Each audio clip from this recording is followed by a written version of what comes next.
Good day, everyone. Welcome to our very first video. Today we are going to be talking about the most popular races in the Dragon Age universe. For our first poll, we received quite a bit of support. We received close to 1,000 votes, which is amazing. So thank you to all of our voters. Okay, we're just going to jump right into this. Which race ranked number 4?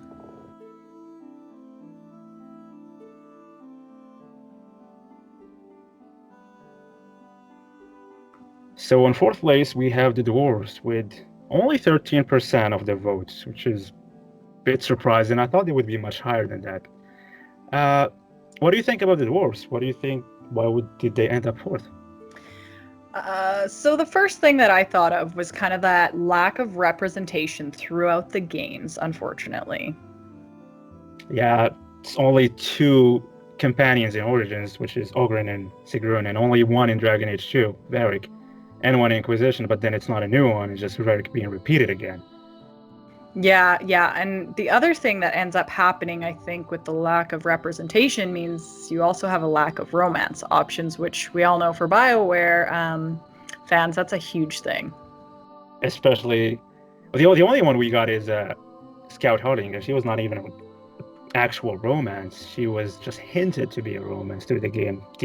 At most, we have very faint indicators that there was some flirtations between her and the Inquisitor, but I wouldn't really call that as an actual romance. Hopefully in the next game we can see something in those lines. Yeah, absolutely. That would be great to see. So one thing I love about the Dwarf is how rich their lore seems to be. It's a race that spans for thousands of years, probably even more. But the problem is, and the sad problem is, how they are just dwindling in numbers. There are very few dwarves left, and dwarven hybrids are a tough thing to come by, especially that. And BioWare did confirm this point and says that their fertility is really low. And the other thing, one of them, I mean, the major thing here is how they are under constant threats from the darkspawn. It's a relentless tide of darkspawn that, at least the surface, only have to bother with darkspawn and blights. It's not the same story for dwarves. It's always a threat. Yeah, totally. One thing I did really like about InQUIZition was when you did get to go into Descent and you did get to see their architecture, though it is really sad to see that it's empty, right? These are all ruins. And that's too bad. I really would hope to see it when it's more in its glory. So one of the other things that I think, unfortunately, the dwarves don't have going for them is lack of magic, which is a big draw for a lot of players. Though there is a little bit of positivity and promising scenes in the end of InQUIZition Descent with Volta, where it looks like she may have magic, and that may be linked with the Titans. So that's pretty neat. Hopefully it continues in the next game. Yeah, absolutely. And it is hinted too that perhaps Sandal also is magical, which would explain a lot of the stuff that goes on in Dragon Age 2 with his prophecies and such. Well, let's hope they delve deeper into that, because for now it's quite a big turnoff for people not being to play as a dwarven mage. That sounds pretty cool, though. It's pretty badass. I would love to play as a dwarven mage. Yeah, me too. I'd probably be the first to sign up for that. Well, hopefully we get more dwarves. And the funny thing is that in Dragon Age 2, there is not a single female dwarf. Please feel free to correct me in the comments if there is one that I happened to miss, but I kept looking through the wiki, through the gameplay. I couldn't find one. So you have more chance finding a high dragon in Dragon Age 2 than finding a female dwarf. Which is pretty sad. It is really sad. And now we move on to number 3.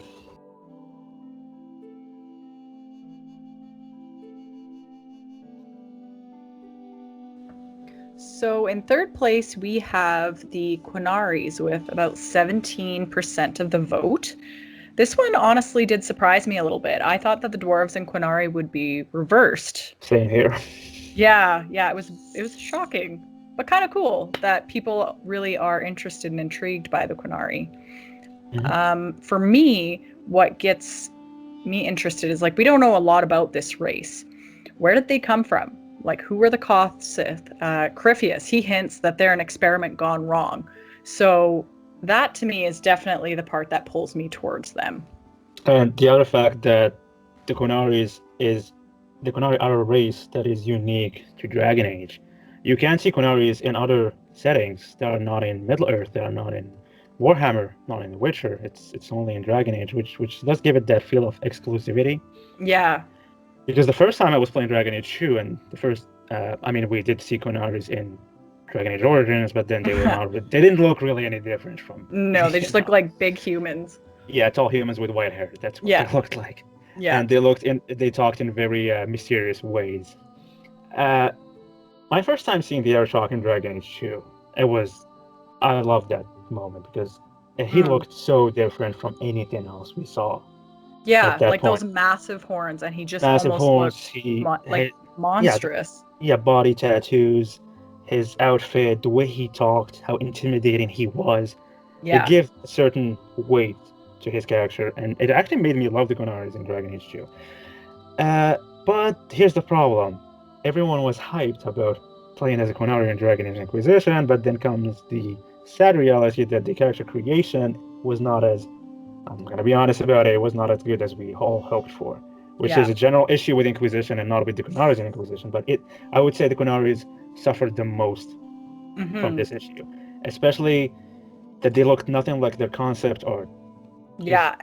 And the ladies, they got gypped. That's the problem. The hair? Oh. Yes, I can go with the males. I can get behind that. Right. But the females... You see in the comics, like you see the Tamasaran, and she's gorgeous, and she's got this beautiful hair. And then you get to the creator, and you're like, what? Yeah, and the concept arts too. You see female Quinaris with that long, wavy, flowing white hair, and you can you really want to do that, but no, you have no choices to do that. Yeah. And the other point that did drive me a bit away from the Quinaris was, as much as I love the Quinari, was their armor. That we didn't have any. In InQUIZition, when we played as Quinaris, we didn't have any specific Quinari armors. Yes, we did get the 2 and the DLC, Spoils of the Quinari, or the Q, I guess. I forgot what the name was. But then it was only 2 pieces. That's very limited. And the Vitars are pretty cool, but they're just face paints.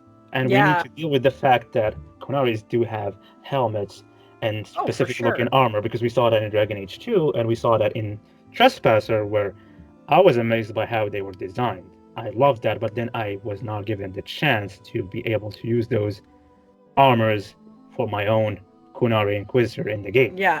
Well, and they do look really, really neat. And the unfortunate thing is that society is so secretive, right? So I'm not surprised that we can't end up finding like a schematic that we can build it like you can with the Sentinels, right? I mean, the Sentinels were secretive, but the Quinari are a whole nother level. I mean, they've had black powder for how long? And then, like, that's something they never, ever let go of. So, I mean, as much as I'd love to see the armor, it's not too surprising that we don't get it. It's understandable why we didn't get it. Yeah, you make a good point on this one. And now we can move to number 2.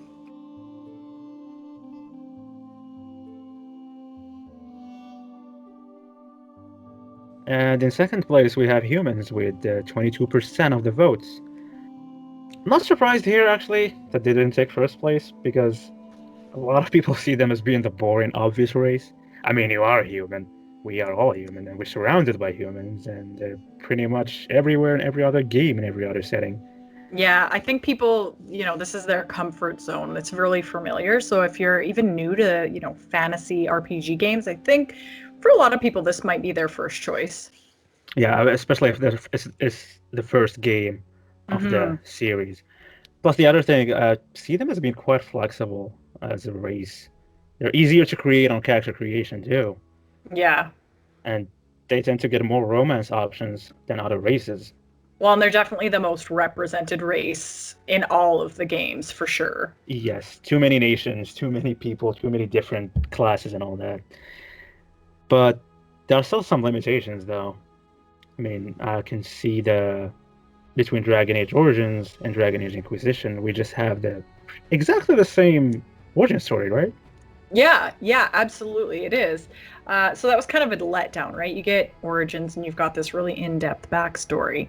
You get to InQUIZition and you don't have that. It's kind of a repeat. It lacked depth. It's a repeat, but without the actual origin story. It's the same. It's Trevelyan. but okay, it's the same person, but either it's a circle mage or just a noble. Yeah. Otherwise, in Dragon Age Origins, it's not even the same person. It's either Kusland or an ML, and they have a much deeper origin story than something like Dragon Age Inquisition, where you only know about their background in a few texts and some random bits of conversation. Yeah, absolutely. And then, yeah, go for it.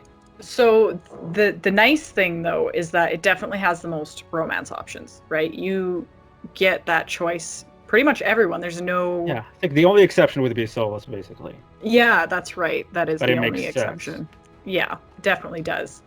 That is also the only race in Origins where you can actually marry Alistair and become queen of Ferelden. That is the only way. If you are an elf, that's not an option. If you're a mage, not an option. You could be at best a mistress.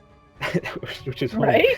The other thing actually in Dragon Age 2 again is that you can only play as a human, which for some people they were forced to play as a human, so that can be seen as a good thing, I guess. That was so annoying for me. It was so annoying for some other people, because for some people they were forced to play as human. Some people would be fine with that if you always play as a human. It makes sense with the setting and the story, but people, like we were saying, you were annoyed by it. Yeah, it's annoying, but you get it, right? I mean, the story is based on a human and a specific family, so it kind of took away from. It takes away from that choice. Mm-hmm. Yeah. The other thing, I mean, this is something I like about humans. Yes, they're a boring race, but still, I think they're the most diverse one currently in this specific time frame of Dragon Age. Definitely, they are. You know, they came across on a ship, and before you knew it, elves and dwarves became this, secluded race off in the corner where the humans are just taking over. They've become so prominent. And they're so diverse. You have Fereldans, Orleans, Tevinter, Avar, Alamari, Navarra, and the Free March. And they're not all the same thing either. No, they're very diverse. Yeah, Norwegian is completely different from a Ferelden. Mm-hmm. Well, you see that in InQUIZition when you go from Ferelden into Orlais, which is really cool. I do like the history. It's very prominent. You do feel how different it is from one place. You see the differences, right? The architecture is different. Like Ferelden is very basic. You go to Orlais and it's very extravagant and it's beautiful. Another thing is their religion is so prominent, right? So these are all like a driving force in the game. They're constantly in your face. And then you go see the Avar, and they are completely different from other human races. Which was really cool. I'm really glad they did bring in Jaws of Hakon. That was a really neat deal. I love that, actually. So now we can move on to the uncontested number 1.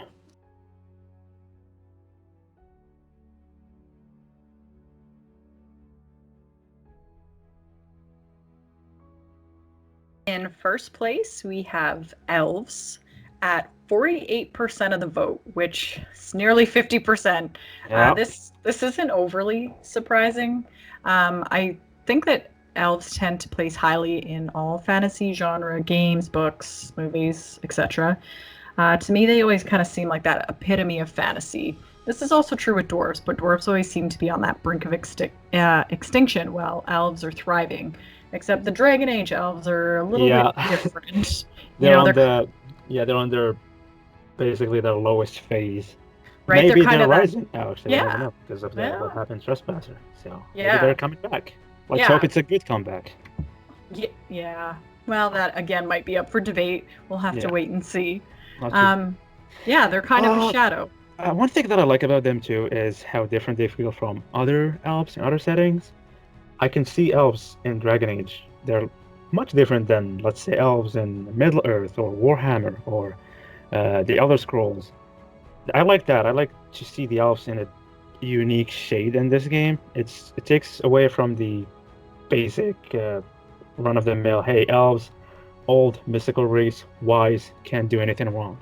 Yeah. I think that's one thing that Dragon Age does really good. It doesn't make it that stereotypical race, right? And even the bad guy wasn't stereotypical, right? Exactly. None of it. And the other thing that I like about the elves is how the city elves, how much different they are from the Dalish elves. You can tell, Definitely. I mean, they're the same race, they're the same people, but they're so different from one another. I might as well say they're suspicious from one another, which is good for creating a potential for some really good storytelling. And Absolutely. and the other Which the thing, elves, yeah. yeah, which, I mean, speaking of storytelling, they have probably the deepest and most intertwined story that goes around the game. The other thing that I like about the elves is uh, how they aren't always the victim from what we learned recently. hmm Like their whole story is taking a twist to the darker side. Yeah, so that lore is so engrossing and fascinating, and the twist comes that, they're responsible for their demise. It wasn't really the humans. The humans have nothing to do with their demise. It really was the fact that the Evanuris were these power-hungry mages who destroyed their own culture. Yeah, exactly. And from what we learned, they were also slavers. So Not it's a much sad, different than Tevinter. yeah, it's a sad thing that elves, Dalish elves, are proud of something that they see as a cornerstone for their culture, but at the same time, Solus, who is an ancient elf, see that as a symbol of slavery and something that elves should not be proud of. Something that he fought so hard against, right? He tried to Yes, break people free of that, and then to, wake up 1,000 years. and find them celebrated what he was fighting against. Right? Like, how terrible. This, I can we're gonna get understand the off way on a he'd be so tangent grumpy. here. Especially if it was 1,000 years old and then coming back and finding, I was like, oh god, you bunch of nerds. It's a nightmare. Well, the other thing I like about, I would love to see Arlathan. Love to Oh, see how right. the elves were in their height, like on their height. Definitely. It would be awesome. I Yes. mean, probably like a flashback in the next game wouldn't go missing. I would love to see that. I would hope so. That would be great. That's like I was saying with the dwarves. Same with them. I mean, when they were in their peak at that same time that Arlathan would have been around, like, to see that would just be incredible. It That would would be be so epic, especially from the description that Solus used to give about Arlathan. Well, Definitely. this is all the 4 races of Thedas ranked from bottom to top. Like I said, no surprises over here. Elves won it easily, actually. They only Yeah. really took 50% of the votes. Yep. Biggest surprise is the dwarves ranking lower than the Quinari, despite the dwarves being playable since Dragon Age Origins, while the Quinaris are the newest race. So now that we heard what the fandom picked, who did you pick yourself? For people who know me, they're not going to be surprised, obviously. Elves, No, you hands don't down. say. Yeah, right? You had no idea. I'm surprised. I've always kind of had this natural attraction to the elves, and I mean, as much as they've got this superiority complex, which let's be honest, they do. They've always got this like shitty attitude. In every other setting. Yeah. Every setting. But their history, it doesn't really matter what setting you're in, their history is always amazing. And so for me, they really are the backstory of Thedas as we know it. If it were not for the ancient elves of like Arlathan, we wouldn't have the Dragon Age that we know and love today. Yeah, that makes sense. So for you, what was your favorite? Well, for me, of course, I went with the boring option. I picked humans. Because people see them as boring, but yeah, I do too. I'm not gonna lie about that. But still, I find humans to be fascinating because it's the same goes for other settings, other games, other novels and stories. Humans always seem to thrive and even dominate, Yeah. despite facing overwhelming odds. There's always something, for me at least, there's always something epic about a run-of-the-mill species that is so weak, meaningless, has nothing to show for. Especially when you compare them, to like elves dwarves and and Quinari, dwarves, and yeah, you're just nothing. elves had this huge empire, kingdom, Arlathan. The dwarves were so well established and wealthy and have gigantic underground cities. Yep. But And then humans this somehow small, squished it all. yeah, this small settlement that comes in and takes over the whole continent out of nowhere. Yeah. That's something I really appreciate about humans. And yes, they're a bit boring, I'll admit to that, but I always play as a human. I nearly voted for Quinari. I know quite a lot about their lore, but then their lore is still limited. You don't know too much about it. Yeah. And like I said before, the limitation of the design is what was this deciding factor for me. it did pull me away from using a Quinari, from playing as one. Especially if they were designed in the same way as Dragon Age 2, or if we had the same as the concept arts, or at least better hair option, which is something the whole Right? community complains about. I've never seen anyone in the community say, "Oh yeah, hair options in InQUIZition are amazing." Fantastic. No, but that's the one thing that the whole community would agree on. Yeah, that And definitely turned me away as well. I would have totally picked the Quinari if I was given all these options, plus the option to use their unique armor. I'm a sucker for well-designed weapons and armor, so if I had the Quinari weapons and armors like in Trespasser, I would have totally picked the Quinari. You're the first to always pick out a flaw in armor. Like, that's not realistic. Always, any game we play, you're such a Here's the stickler thing. for sure. This is for Dragon Age, despite being one of a fantasy game, it still does have the more realistic looking ones. Yeah. So this concludes our discussion about the first poll we ran, and I would say I'm very thankful to the members and the admins of the major Facebook Dragon Age groups, especially Dragon Age Universe, Dragon Age GFC, Dragon Age Game of Thedas, and Dragon Age 3 InQUIZition. If you love Dragon Age, make sure to take a look and drop by these groups. They're awesome. There's a lot of discussions, a lot of fun to have there. The link of each group would be in the description. Also, a big shout out to the Dragon Age subreddit for taking part in the polls. You guys are awesome. So this was the first video discussion of our InQUIZition polls. There will be many to follow, trust me on that. The next poll will be posted this coming week in the aforementioned groups as well as the subreddit, so keep an eye out for an announcement. The next poll would be bigger than this one. Much more choices, and you would have the ability to pick more than one choice. So we also wish to thank the Twitter and Instagram followers for taking part. And, yes, absolutely. So we just want to again thank everybody for listening. Please give us your feedback in the comments below. We read and appreciate every comment. And if there's anything you want to see in the future, just drop it in there and we'll consider let us it. know. Well, thank you very much for watching, and we'll see you all next time. See you.